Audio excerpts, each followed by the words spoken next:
Bharatiya Janata party और भारतीय राष्ट्रीय कांग्रेस यानी बीजेपी और कांग्रेस का गठबंधन, इसके साथ ही बीजेपी और एआईएमआईएम का गठबंधन। सुनने में आपको अजीब लग सकता है, लेकिन सच में ऐसा कुछ हुआ है हमारे ही देश के एक बड़े राज्य महाराष्ट्र में। पिछले 72 घंटों में महाराष्ट्र में जो कुछ हो रहा है उससे कई सारे सवाल जन्म ले रहे हैं और लोग पूछ रहे हैं कि भैया ये कैसी राजनीति हुई जहां पर दो धुर विरोधी पार्टियां ही गठबंधन कर ले रही हैं। किस लिए? सिर्फ और सिर्फ सत्ता के लिए। तो महाराष्ट्र पर ही हम बात करेंगे। बीएमसी चुनाव को लेकर बहुत ज़्यादा राजनीतिक सरगर्मियां भी तेज हैं, उस पर भी बात करेंगे। ठाकरे बंधुओं के साथ आने से क्या कुछ राजनीतिक समीकरण बदल रहा है, इस पर भी बात करेंगे। हमारे साथ बातचीत में अभय जी हैं। अभय भाई महाराष्ट्र से ही आते हैं और महाराष्ट्र की राजनीति पर काफ़ी करीब से नज़र रखते हैं।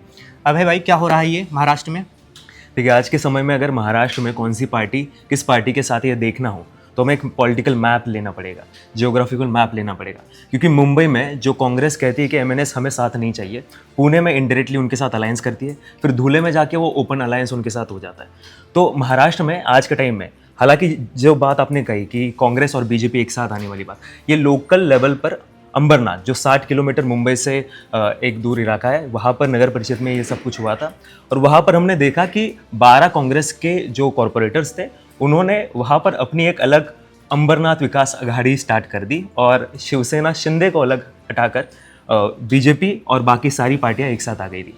महाराष्ट्र में आज के समय में कार्यकर्ताओं को अब ये समझ में आ चुका है कि अगर पार्टीज अपनी विचारधारा से हटकर कोई भी पार्टी के साथ हाथ मिला सकती है तो हम क्यों नहीं करें, क्योंकि हमारे भी लोकल इक्वेशंस है और सत्ता ही एक गोल हो चुका है पार्टियों का। लेकिन सवाल अभय भाई यहाँ ये भी उठ रहा है कि जैसे कि कार्रवाई की गई दोनों पार्टियों की ओर से, बीजेपी की ओर से, कांग्रेस की ओर से भी, कि हमें ये जानकारी नहीं थी कि निचले स्तर पर ऐसा गठबंधन हो रहा है। अगर हमें ऐसी जानकारी होती तो हम ऐसा नहीं होने देते। लेकिन सवाल यहाँ पर यह है कि क्या कोई छोटी इकाई पार्टी की जो होती है वो बिना आला कमान के निर्देश के, बिना आला कमान से इजाजत लिए गठबंधन बना सकती है?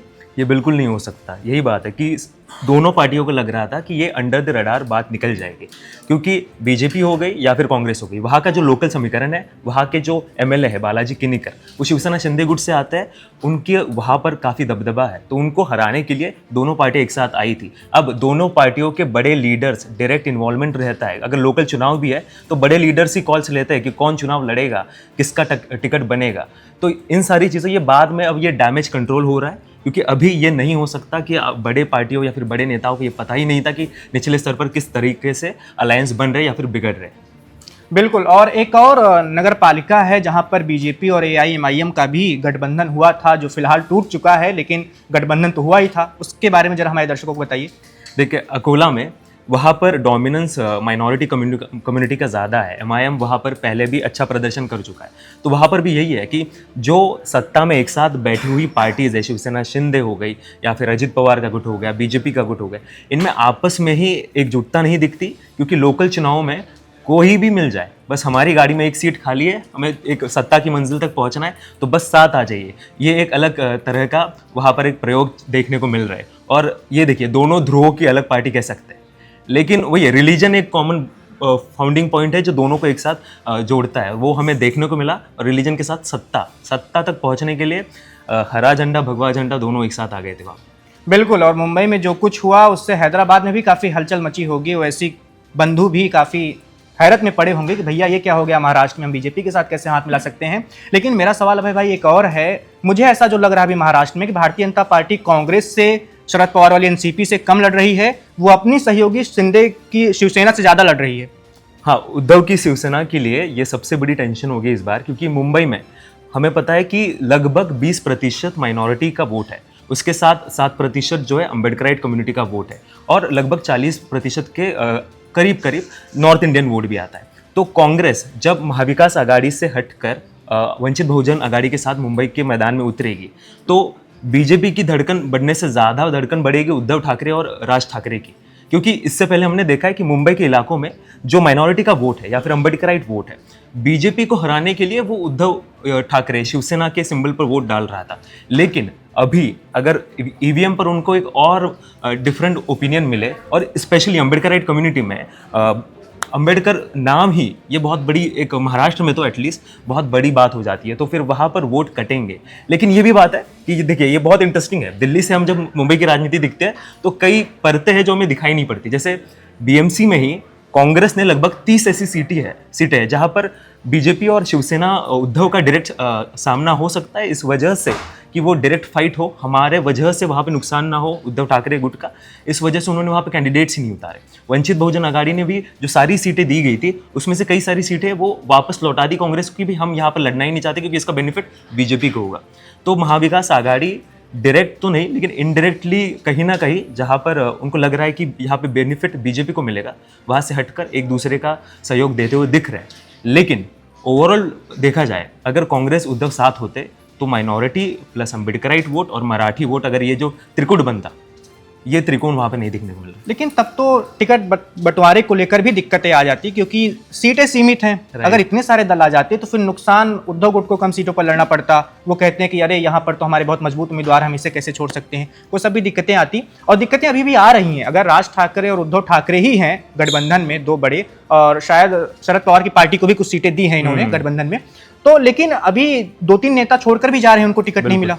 यही बात हो रही है कि ये जो लोकल इलेक्शंस होते हैं, बीएमसी का हो गया, पुणे, नासिक या फिर धुले, हर जगह पर ये कार्यकर्ताओं का इलेक्शन होता है। जो कार्यकर्ता आपके एमएलए चुनकर आए, आपके एमपी चुनकर आए, इसके लिए दिन रात मेहनत करते हैं। वो चाहते हैं कि 5 साल बाद मेरे पास एक मौका है, मैं खुद जाकर वहाँ पर चुनाव लड़ूँ, जो पार्टी मुझे देगी। जैसे हमने देखा, आपने भी देखा होगा कि कई सारे आपको वीडियोज़ देखने को मिले होंगे कि टिकट ना मिलने की वजह से बीजेपी के कार्यकर्ता, शिवसेना उद्धव के कार्यकर्ता, राज ठाकरे के कार्यकर्ता पार्टियां छोड़ रहे हैं, जाते जाते गालियां दे रहे हैं लीडर्स को।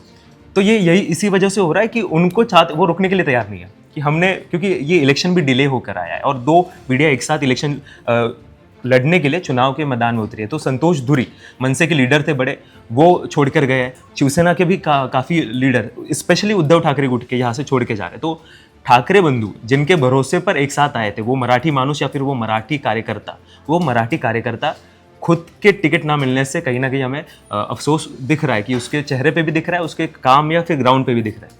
बिल्कुल। और 2 और सवाल हैं। पहला तो यही है, ठाकरे बंधु की आपने बात की, बाला साहब ठाकरे के जमाने से ही शिवसैनिकों का सपना था कि राज उद्धव को एक साथ आ जाना चाहिए। सबको पता है 2005 के करीब जब राज ठाकरे अलग हुए शिवसेना से, अपनी महाराष्ट्र निर्माण सेना बनाई, उसके बाद काफ़ी कटु आलोचना करते रहे थे वो, बाला साहब की भी और उद्धव की भी। बाला साहब को सीधे तौर पर नहीं करते थे, सम्मान जाहिर करते थे। उद्धव को तो खुले तौर पर वो बहुत कुछ कहते थे। लेकिन अब साथ आ गए हैं। जो मुंबई के और ठाणे के शिवसैनिक पुराने हैं, उनका सपना तो पूरा हो गया, दोनों भाई ठाकरे साथ आ गए। लेकिन क्या अब इसका वैसा असर रहेगा जो असर 10-15 साल पहले हो सकता था? नहीं, यही बात है जो इससे पहले हमने एक बार चर्चा की थी कि दोनों भाई उस वक्त एक साथ आए जब उनकी दोनों की शक्तियां काफ़ी सीमित है। तो इससे पहले जो बात थी कि एक ज़माना था 2009 का, 11 का, 12 का, जब राज ठाकरे काफ़ी बड़े सेंसेशन थे महाराष्ट्र में। जो एजिटेशन था नॉर्थ इंडियंस के खिलाफ, या फिर वो जो एक हेट की राजनीति भी उन्होंने की थी, इसके चक्कर में उनके एमएलएज भी चुन कर आए।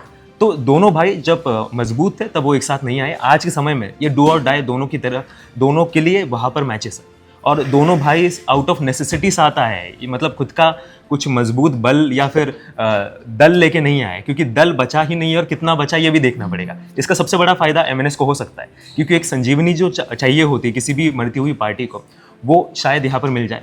लेकिन इन दोनों भाइयों का जो अभी इम्पैक्ट ग्राउंड पे दिख रहा है, जितने भी हम वहाँ के रिपोर्टर्स से बात करें या फिर जिनसे भी बात करें, सिर्फ मराठी बहुल इलाकों में ये देखने को मिल रहा है। मतलब मराठी बहुल इलाकों में जिसकी सीट की सीमत अगर आपने स्वीप भी कर लिया तो भी 50-55 इसके अराउंड होगा, जो कि काफ़ी नहीं है बीएमसी में खुद का मराठी मेयर बिठाने के लिए। तो आज के समय में वही है कि दोनों भाइयों का एक साथ आना ये शिवसेना के कैडर के लिए बड़ी बात हो सकता है। लेकिन मुंबई के लोग आज मुंबई की समस्याओं की तरफ ज़्यादा देख रहे हैं, जहां पर by the way Uddhav Thackeray पिछले कई दशकों से सत्ता में है। बिल्कुल। और बीएमसी की सत्ता पर शिवसेना काफ़ी सालों से है, लेकिन इस बार उसकी सत्ता हिलती हुई नजर आ रही है। ठाकरे परिवार वाली शिवसेना की हम बात कर रहे हैं। आपने एक बहुत दिलचस्प पहलू की ओर इशारा किया कि दोनों साथ में आ गए। हम बहुत सारी ऐसी वीडियोस भी देख रहे हैं कि एक भावुक अपील की जा रही है ठाकरे भाइयों की ओर से। जैसे राज ठाकरे 20 सालों बाद शिवसेना भवन में जब पहुंचे तो उसका बाकायदा वीडियो रिलीज किया गया। वहां पर पहुंचने के बाद उन्होंने कहा कि जैसे मुझे नया जीवन मिल गया, ऐसे कुछ करके उन्होंने कहा है। तो इस भावुक अपील का फायदा तो हो सकता है मराठी मानुष का, लेकिन आप कह रहे हैं कि अब बीएमसी की सत्ता चाहिए तो सिर्फ मराठियों की वोट के भरोसे नहीं रह सकते आप। अरिथमेटिक बदल गया जी, क्योंकि देखिए इंडिपेंडेंस से लेके आज जितने भी जनगणना सर्वेज हुए थे, जितने भी पॉपुलेशन सर्वेज हुए थे, उसमें दिखाई दे रहा है कि मराठी स्पीकिंग पॉपुलेशन महाराष्ट्र में जो एक ज़माने में 50 के करीब थी, मतलब मुंबई में जो 50 के अरब थी, वो धीरे धीरे अब 20 या 25 के अराउंड आ चुकी है। तो 25% वोट बैंक के जरिए आप नहीं जीत सकते, पूरा का पूरा चुनाव नहीं जीत सकते। लेकिन ये बात ज़रूर है कि शिवसेना या फिर ठाकरे गुट जो अपनी इमोशनल अपील कर रहा है, वो काफ़ी ज़्यादा मतलब उनको फ़ायदा दे रही है मोबिलाइजेशन में। आज के समय में जब वो सत्ता से दूर है, सत्ता से उनका काफ़ी पुराना अब रिश्ता हो चुका है, उस समय में ना उनके पास रिसोर्सेस है, ना उनके पास अब उतना मसल पावर बचा है, तो सिर्फ इमोशनल अपील के ज़रिए वो मराठी मानुस को मोबिलाइज कर पा रहे हैं। क्योंकि जैसे सोशल मीडिया से हमें पता चलता है, लेकिन ग्राउंड की ज़मीनी राजनीति में जो बूथ पर लेके जाएगा अपने वोटर को, उसका ही मतलब कॉर्पोरेट या फिर कोई भी चुनाव वो जीत सकता है। वहाँ पर मराठी जो वर्किंग पॉपुलेशन है, वो भी ठाकरे ब्रदर्स के लिए काम करती हुई दिखाई दे रही है, लेकिन वो कितनी या फिर वो काफ़ी होगी या नहीं होगी, ये सबसे बड़ा सवाल है। बिल्कुल, चुनाव नतीजों से साफ पता चल जाएगा कि महाराष्ट्र में ठाकरे भाइयों का दबदबा अभी कितना कायम है। और एक आखिरी सवाल यही होगा कि अभी पूरी तस्वीर क्या निकलकर सामने आ रही है? लड़ाई क्या त्रिकोणीय है, जैसे कि महायुति, महाविकास अघाड़ी और कांग्रेस का गठबंधन जो है प्रकाश अंबेडकर के साथ, वो? और एक सवाल और है कि अगर मुंबई में चीजें बदली हैं और बाहर से आकर लोग बसे हैं, तो उसमें ज्यादातर आबादी उत्तर भारतीयों की होगी, जो वहां पर काम के सिलसिले में गए, बाद में वहां के वोटर बन गए। उनका झुकाव किस ओर हो सकता है? क्या वो बीजेपी को तवज्जो देंगे, जैसा कि उत्तर भारत में वो देते आ रहे हैं? मुंबई में भी ऐसा करेंगे वो? बिल्कुल, देखिए, ये इलेक्शन बीएमसी का हो या फिर महाराष्ट्र का, हमने विधानसभा इलेक्शन भी देखा, वहाँ पर हर बार होता है कि उत्तर भारतीयों के लिए योगी जी को बुलाया जाता है, तो फिर उत्तर भारत से एक स्टार कैंपेनर्स आते हैं।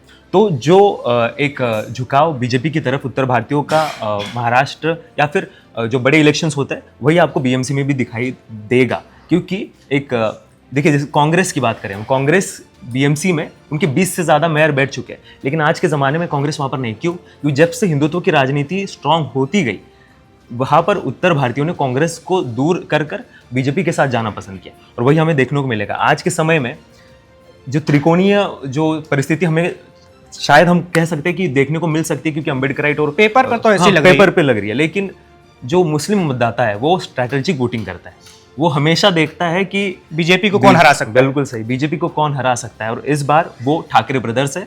और ये बहुत मतलब महाराष्ट्र की राजनीतिक खासियत ही यही है कि यहाँ पर क्या हो जाए पता नहीं चलता, और वही हो रहा है कि मुस्लिम्स ठाकरे ब्रदर्स का प्रचार करने के लिए ग्राउंड पे उतरते हुए नजर आ रहे हैं। और कई सारे हमने वो पोस्टर भी देखे हैं कि उद्धव ठाकरे की पार्टी के उम्मीदवार उर्दू में वो प्लेट छपवा के वोट मांग रहे हैं, मुस्लिमों को अपनी ओर खींचने की कोशिश कर रहे हैं, वही मतदाताओं को। उर्दू के सहारे मराठी का मेयर बैठने वाला है। बिल्कुल, ऐसा उनका। लेकिन दूसरी तरफ देवेंद्र फडणवीस तो कह रहे हैं कि जो मुंबई का मेयर होगा अगला, वो हिंदू होगा, इसके साथ ही मराठी भी होगा। बिल्कुल, तो ये डैमेज कंट्रोल है उनका। शुरुआत में उनको कॉर्नर किया गया।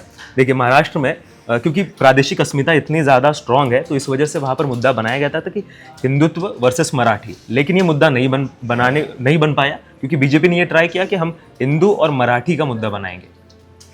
तो चलिए, अभी तो मुंबई की भी हाल की अपडेट तो यही सब है, लेकिन जैसे ही बीएमसी चुनाव की तारीख और नजदीक आती जा रही है, राजनीतिक सरगर्मियां और बढ़ने वाली हैं। और बिल्कुल जैसा कि अभय जी ने बताया कि इस बार ठाकरे बंधुओं के लिए अस्तित्व की लड़ाई है, और दूसरी ओर भारतीय जनता पार्टी के लिए अपने उस सपने को पूरे करने का लक्ष्य है, जो सपना उसका हमेशा से रहा है कि बीएमसी में बीजेपी का मेयर होना चाहिए। Subscribe to One India and never miss an update. Download the One India app now.